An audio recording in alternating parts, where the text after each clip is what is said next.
On May 3rd, 1791, the 4-year Sejm in Warsaw adopted the Constitution.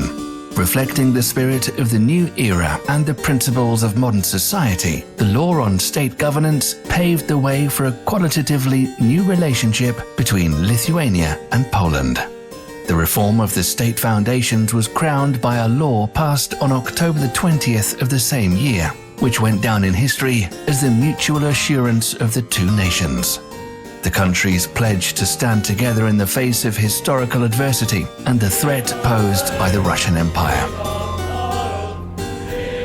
The assurance meant that Lithuania and Poland would follow a common path into European civilizational space, being at the forefront of Europe and having a clear system of values.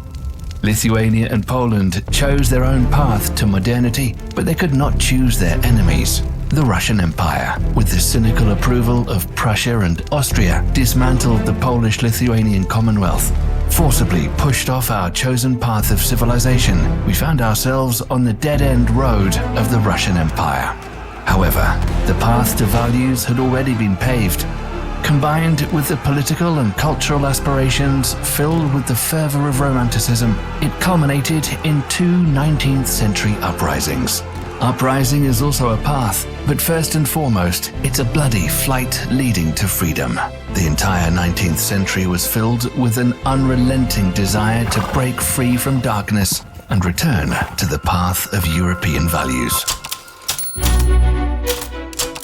At the beginning of the 20th century, Lithuania and Poland went their separate ways. Having chosen the idea of independence, they separated physically. Two different state bodies in the field of European civilization, but on the verge of a common threatening enemy. The night skies were red with fire. The Nazi and Soviet occupations turned our nation's path into a zigzag of oppression. The words written by the renowned Vilnius region's writer Józef Mackiewicz sounded like a verdict, the road to nowhere. However, this verdict did not mark the end of our history. In 1989, 2 million hands formed the Baltic Way, which broke through the concrete walls of the Soviet Union and joined forces with the Highway of Freedom in Poland, which had just freed itself from communism. The common path that led Lithuania and Poland to the Union of European States united them under the NATO banner, a path that became a pulsating core of freedom and light in a corridor oppressed by dark shadows.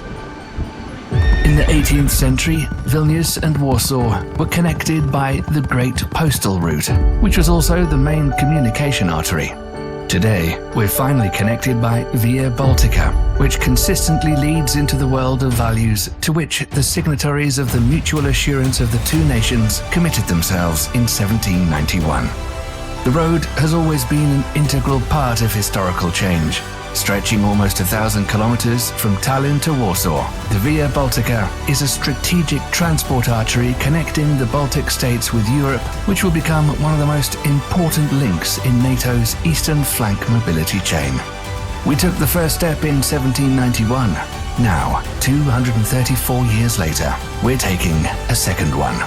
The road is a mark of the historical commitment of the Lithuanian and Polish peoples on the map of Europe.